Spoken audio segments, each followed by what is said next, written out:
Welcome to episode 56 of Fire Sale Franchise, and we start with a big decision to make. The 91 confidence adjusted overall Lance Sitton, who can come back early, or Carson Wentz, who's been playing okay. Certainly not played to the level where I think, wow, I'm going to have to start reconsidering Sitton as the starter, but he's also not done badly. I think we're going to continue starting him just because I don't like the high chance of re-injury. Everything else actually I'm alright with. The injury rating doesn't drop too badly, stamina not really a problem, strength dropping isn't really a problem. But the fact it's a high chance of re-injury, I don't want to mess around with that. The positive was that we actually started running the ball properly in the last game. Hopefully we can continue that going. It obviously helps that Nate Cowan can at least, fight through the first guy there, which always helps us get a few more yards. And everybody did block a lot better, to be honest. There was some great blocking downfield on a couple of plays. Defense doing very well. Jameson Nickerson now at an adjusted 91 overall. And we're in great shape to take on the Panthers. We do have to go to them, which is going to make it a little bit harder. But I think we can take another game here, go 11-0, and then host the Falcons. Another team trying to stop our perfect season. The Falcons, of course, the team that stopped the Panthers' perfect season. So you never know what they can pull off when it comes to in-division games. But let's start here against the Panthers. So we start off here with the Panthers on 3rd and 7 at the 37-yard line. Cam Newton rolling out left, managing to get it out there, but Eric Nickerson manages to make the stop, so we get the ball. 1st and 10 on the 28-yard line. Quick swing to Nate Cowan, who fights through the first guy, picks himself up that first down. Now on the 39-yard line, a quick pass out to Malcolm Mitchell, who takes it for more than just the first down. And we're at the 42 now. Handoff to Nate Cowan. Goes over the first guy trying to tackle him, picks up a first down, moving the ball well. 2nd and 10 on the 31, a quick pass out to Chance Sugars now. Very efficient offense, and we get into the end zone there, finishing it off with that Chance Sugars touchdown, score 7-0. Panthers back with the ball. Cam Newton with enough time in the pocket, but has to dump it down with nobody open. Matt Jones making a bunch of guys miss until he's gang tackled. 3rd and 8 at the 40 for them now. Newton again with some time in the pocket here, but gets from behind. Mario Edwards Jr. in with the sack. So the ball back on the 20-yard line, 1st and 10 here. Malcolm Mitchell beat his guy Carson Wentz, trying to find him, cannot throw it deep enough, and the corner is able to make a play on the ball. So the Panthers have the ball back at the 28-yard line, but Ryan Tatum in with the strip sack. Lineman catches the ball. We weren't able to recover the fumble, but a great play there. Now a deep throw from Cam Newton, and Jameson Nickerson picks it off. So we swap possessions there. Great play by Jameson Nickerson there just to wrestle the ball away in the air from Philly Brown. No chance for him. 3rd and 11 on the 37-yard line here. And a lofted pass that just goes completely wrong. Looks like there may have been some sort of error in expectation what was Nate Cowan was doing. Luke Kuechly is able to just take it away. And they have the ball at the 16-yard line now. 3rd and 8. A pass out goes to nobody, and they have to settle for a field goal. So disaster averted. 1st and 10, we go for a screen pass to Nate Cowan. Again, just fighting through people, breaking no end of tackles today. 3rd and 11 here for Carson Wentz, looking for that first down and cannot complete to Chance Sugars. He drops the ball, but on the field goal attempt, the kick is blocked. The Panthers recover the ball. He has time to get up, is now in a foot race with everybody, and has got away from the 20-yard line to the 10. Nobody in sight. He gets in for the touchdown. The Panthers take the lead 10-7 here from a blocked kick. So Saints with some stuff to do here. Brandon Coleman taking a nice pass there on 2nd and 10. 1st and 10 now. Wentz moving about a little bit in the pocket, throwing it deep for Coleman, and again couldn't get deep enough. Coleman had beat his guy. 3rd and 10 now. There's a completion to Chance Sugars for the first down. 1st and 10 at the 31.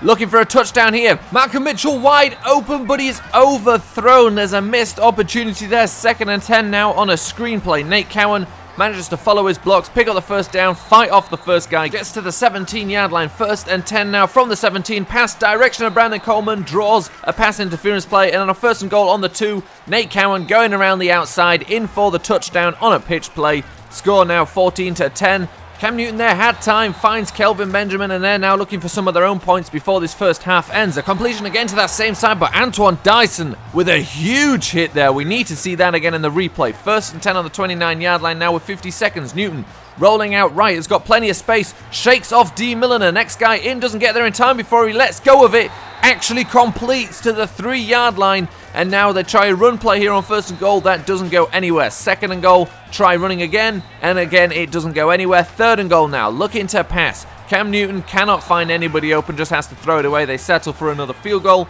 and we're now in the second half here. Score of 14-13. Malcolm Mitchell with a hurdle there. Let's take another look at that highlight reel play right there. straight over the top of the defender, picking up that first down and then getting hit by Luke Kuechly and a safety. But on 1st and 10 here, we'll go for the screen. Nate Cowan giving time to set up the blocks. Didn't quite get as much as he wanted there, but it's still got a nice gain. 1st and 10, a run with Blake Moreland now as the running back, picking up a nice amount of yards there. 2nd and 3 now, and a pass out to Malcolm Mitchell, who takes it inside the 5-yard line. 1st and goal at the 5 now. Carson Wentz goes for it, head first, straight in. It's not going to be deterred by a safety there. 1st and 10 at the 25. Score is 21-13, and D. Milliner coming in with a big hit on Kelvin Benjamin. 2nd and 6. Cam Newton wants to throw the screen, changes his mind, but Ryan Tatum there, swinging around, bringing him down. 3rd and 12 now, of course, looking to pass. Doesn't have the time. He's being chased by Jamarcus Vance, and he gets the sack. 1st and 10 at the 36 for us now, and there's a nice completion there to Brandon Coleman for the first down. 2nd and 5, looking for a run. Nate Cowan is able to get around the outside, and that's one of those rare occasions where he's not doing the majority of the hitting. 2nd and 7 now. Blake Moreland taking it to the outside. He's not got the speed, but he has got the power to drag these guys all the way to the 16-yard line. 2nd and 8 now at the 14. Blake Moreland going around the outside again. Really lacking that speed, but he does have a lot of ferocity. 3rd and 4, a pass out to Chance Sugars, just short there on the 2-yard line. A pitch play to Blake Moreland again this time, although he's almost getting caught because of that speed. Still gets into the end zone. Blake Moreland with a rushing touchdown as a running back. 1st and 10, the Panthers here looking for a screen, and they find one. And Matt Jones there just having to fight through a lot of people just to pick up that first down. 2nd and 5 at the 44. Cam Newton looking for somebody who he finds in the flat, and a nice play there by Darren Stanley to get back and make the tackle. 1st and 10 at the 39-yard line. Plenty of time in the pocket. Manages to complete over the middle. Big hit by Stuckey. 2nd and 2, 20-yard line. Throwing end zone, but it's picked off by Darren Stanley there. The score 28-13 anyway, but we have a chance to run out the clock here and finish this game on this 3rd and 5. Nate Cowan needs the first down. He picks up the first down and we win the game. That was a good game. I mean, that was a very good game. And listen, I'm the Henry Ford of interceptions. You can throw as many interceptions as you want, as long as it's not more than the other guy. And Carson Wentz threw 2 interceptions, but so did Cam Newton, and Carson Wentz added a touchdown. Now, seemingly fittingly, after I said I would prefer to play Lance Sitton, Carson Wentz kind of proved that point with 3 absolute howlers throwing it down the field. One of them was intercepted, one of them was just broken up because it was too short, and then the third one, the one where the receiver was the most open, completely open, he overthrows. Obviously can't be helped, doesn't matter, we still managed to win, and quite comfortably. Rushing, Nate Cowan did okay, 1663, 3.9 yards per carry, that's good, a touchdown. Blake Moreland, 7 for 40, 5.7 yards per carry, and he had to put in a shift as a second string running back today, and he did a good job. And Carson Wentz, everybody here that rushed for any yards scored a touchdown, so it's a good day in that respect. Receiving, Nate Cowan again leading the team, and now I don't understand why, because obviously we're using the same system that we were using with Will Judy. For some reason, Nate Cowan seems to be more open. Maybe it's because people expect Will Judy to be doing that, and so he tends to be covered. I don't know. Nate Cowan, they just seem to let go, and he just goes and racks up a bunch of yards. Outside of that, it was pretty spread out in terms of catches, but Chance Sugars just eating up the yards. Defensively, Ryan Tatum leading the team in tackles today with 7. Also leading them in sacks with 2.5, 1 for Jamarcus Vance, half a sack for Mario Edwards Jr. To be fair, really it should be 2 sacks for Ryan Tatum and a full sack for Mario Edwards Jr. It's one of those where you come in late and still get the credit. Interceptions, Jameson Nicholson with a great interception, Darren Stanley with a game not winning but a game confirming interception, and a forced fumble by Ryan Tatum as well, a strip sack. That's the kind of day it was. We were all over the Panthers, that's why we win 28-13. It could have been a trap game, it was not. So it's one of those rare weeks where we don't have to look at anything because there's no new injuries. Let's move on to playing the Falcons then. Obviously after we've scouted. So we're getting some players back. Ronald Darby has been cleared as well. Lance Sitton is back, and you know, Carson Wentz, there is no denying, did a great job filling in, but after those missed deep passes, I'm happy to at least have Lance Sitton back, where if he does miss them, you know, I'll be angry too, but at least we can change from the guy that missed them without having to feel guilty about it or making any drastic changes. Ronald Darby is back, and Ronald Darby, let's see what the penalties are. Let's see, acceleration 92-78, speed 93-79, and now let's get into this game against the Falcons. The Panthers thought they had a chance at an upset, and it did look like that at the beginning. They block a kick, take it for a touchdown, but then we just came back firing, and I don't think the Falcons coming to visit us have too much of a chance. But that's exactly what a trap game is. So here we are, first play of the game from the Falcons, and it's a run with Devontae Freeman up the middle for about 9 yards. Actually 8, because we've now got 3rd and 2, and at the 44-yard line we managed to stop them. turn the ball over, 2nd and 6. We're looking for a quick screen here to Nate Cowan, which he runs so well, always sets up the blocks, managed to get upfield, managed to pull a little move there. Not all the way fooling Desmond Trufant, but just enough. And now 2nd and 7, again running over people, fighting for those extra yards, but does fumble the ball as he gets hit, so we settle for a field goal. Falcons back with the ball, 2nd and 2, running with Devontae Freeman again, but then Darren Stanley coming in with the big hit, punishing him for that. 1st and 10, trying to pass. John Schneck is hit by Eric Nickerson. The ball comes out. The Falcons manage to recover, but it's a nice play from our defense, and it stops their drive. 3-0, we've got the ball again, 22-yard line. Nate Cowan now taking it all the way to the opposition 40-yard line. A huge run down the sideline, but we didn't actually get anything to show for that. Falcons back with the ball again, trying to run it there. Didn't work out from 2nd and 11. Little play action. Schneck back to pass. Plenty of time to pass, but nobody open right now. Throwing it towards Julio Jones. And Ekpreolumo drawing pass interference on him. 2nd and 10, run with Devontae Freeman goes absolutely nowhere. 3rd and 11 set up now on the 22. Mario Edwards Jr. in there with a quick hit. Antoine Dice in there with a big hit, and they get nothing, settle for a field goal. So 1st and 10 now from the 32. Sitting looking for Mitchell. Finds him there on a corner route for a nice pickup. And on 4th and 1, we go for a long field goal here. Managed to get it through. 6-3 the score now. We're just hitting field goals against each other at the moment. And there's a nice pass break up there by D. Milliner running in the slot. Gets us the ball back with no more points scored. 1st and 10, the pass out to Nate Cowan in the flat. He takes a big hit there to pick up the 1st down. 2nd and 6 on the 34. Sitting, rolling a little bit to the left, getting himself some space, finding Chance Sugars. Getting to the 10-yard line, being tackled by 4 Falcons defenders there. 2nd and 10 now, a quick zip into the end zone for Brandon Coleman, and it's a touchdown, and we take a more substantial lead now. 13-3 the score right now, and the Falcons have the ball back. Schneck here looking for a man, finds his man who makes Ekpreolumo miss. Is finally tackled at the 45-yard line, but the Falcons had to end up settling for a field goal, and on 3rd and 5 we pick up the 1st down there using Malcolm Mitchell today. 3rd and 10 now, a quick pass out over the middle again to Mobo there with the reception. 3rd and 26 though here at the 37-yard line, throwing it up for Coleman, who almost makes that catch but doesn't. 16-6 the score now, 3 minutes 13 left in the 3rd quarter here, and the game has been moving slowly so far. 2nd and 10, a completion there to Devontae Freeman, another forced fumble, and again the Falcons managed to pick it up. 3rd and 4 now, Schneck looking for a man, finds him in the flat.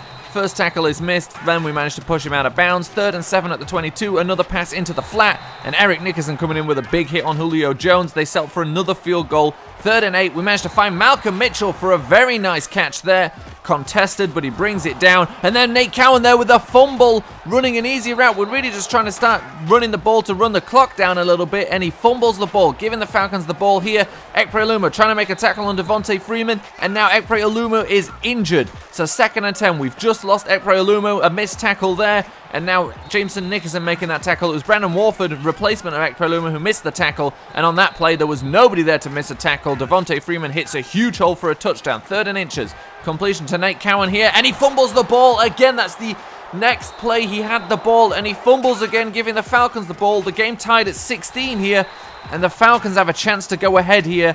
3rd and goal on the 3-yard line. Schneck with time in the pocket. Far too much time in the pocket. There's no pressure coming. He was going to find a guy in a zone cover with that much time. Score now 23-16. And a pass there gets tipped and is intercepted. And that's just terrible luck. Blake Moreland making a hit, but that's not going to help us whatsoever. The Falcons now with the ball just running the clock out. And they try to run the clock out, but instead they manage to hit a huge hole. Jameson Nickerson's got to try and catch Devontae Freeman, and they don't get there in time. Freeman fighting through the tackles for another touchdown. It's now 30-16, 1 minute 45 left, and that was a forced pass that was overthrown. Just trying to get something here, but we can't, and there's a nice tackle there, but at this point it's completely irrelevant. We get the ball back, having to look for something here, and there was just completely overthrown as Sugars.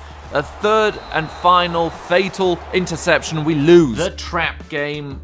It had to happen eventually. Well, it didn't have to happen eventually, you just expected that it would. Now, did it happen because Lance Sitton threw a bunch of interceptions? Maybe, but not fully. Did it happen because Ekpreolumo got injured? You'd like to say yes, but again, probably not. Did it happen because Nate Cowan fumbled the ball twice, losing it twice? One of them was out of bounds, so it really doesn't matter. Again, it certainly all came together to cause this perfect storm. Now, 2 interceptions. You know, those balls should never have been thrown, really. The first one you can argue could have been thrown better. The second one was just pure stupidity. The last one was one of the worst throws I've ever seen. We saw one of the worst throws ever seen, I'm pretty sure, a couple of weeks ago. It was wildly thrown over the head of somebody and pretty much won that competition. But this one was equally bad, just flying directly at the safety. Chance Sugars, no matter how fast he is, could have never got to it. It was only ever heading to the free safety. But apart from, right at the end of the game where we're trying to make things happen, Lance Sitton was playing well. That's the frustrating thing. Nate Cowan, trash. Get out of here. I never want to see you again. 3 fumbles. We knew fumbling was a problem of his, although it hadn't been a problem for a while. But that is ridiculous. Receiving, he does well, 7 for 76. And then Malcolm Mitchell, 3 for 51.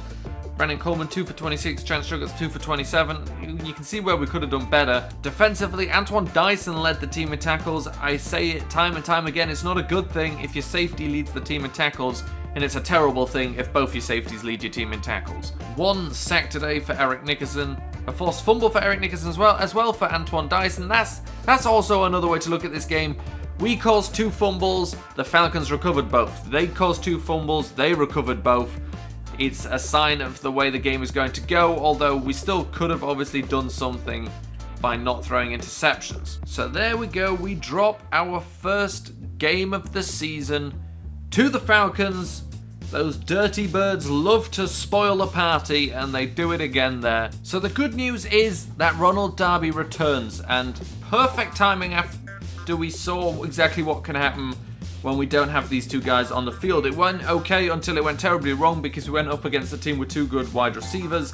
Ekper Aluma was already a little bit out of his element against Julio Jones. Brendan Warford, who had to step in, was definitely out of his element. But Ronald Darby is back, so it's back to the outsides being shut down and the middle being the problem. Not the problem, but the place where teams look to pass on us. However, we still have a problem at running back. And a problem, I no longer am comfortable starting Nate Cowan. That was such a bad performance. I'm not happy with him being our starter, at least not happy with him being our starter with absolutely no other options. And we're going to have to dive into the free agent market here to find out. And the rules apply. We can either only sign now people that are 4-year veterans or rookie free agents. So the same rules applies now as if we were in the original free agency stage, so we can't now take someone who's played 2-3 years or whatever. Has to either be a rookie or a 4-year veteran. And there is our 4-year veteran, Mr. Derrick Henry, looking for a team. So it does the same as Nate Cowan, obviously. He's a power back, but he's got very good carrying, and we can trust him with the ball. So with Will Judy out for a while yet, and Nate Cowan not being 100% trustworthy. More importantly though, however, the actual problem was that once Nate Cowan, obviously this is just the way it automatically ordered it, but once Nate Cowan, we couldn't play him anymore because he was fumbling like it was the hot trend of the summer. Blake Moreland is not a running back by any stretch of the imagination. Now, Nate Cowan is kind of slower, 86, 84. Blake Moreland doesn't even come close to those speed stats, so, and as much as speed isn't everything, it is when it's that low. And we saw that as well in the first game against the Panthers. So Derrick Henry is coming in to help out. I think we'll be all right with him. I don't know if he will be the starter. I think at least, for a quarter, we're going to run with him as the starter. Because, honestly, 2 fumbles, 2 horrible fumbles. I'm not now pushing the blame on Nate Cowan. I feel like I'm scapegoating him. We go 11-1 and all of a sudden, Nate Cowan's not good enough anymore. That's not the case.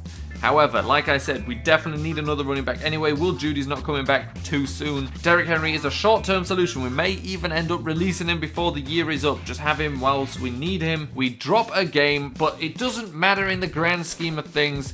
I mean, even though the Falcons are the team that beat us, it doesn't matter. They're 3rd in the division. We're all right. We play the Falcons again, though, so we haven't even played them yet. I, for some reason, thought we'd already played them. We got a chance for a revenge then. We can go see them and maybe whoop them a little bit. Let's hope that's what we can do, because otherwise it's going to be embarrassing if they sweep us despite us having beaten everybody else.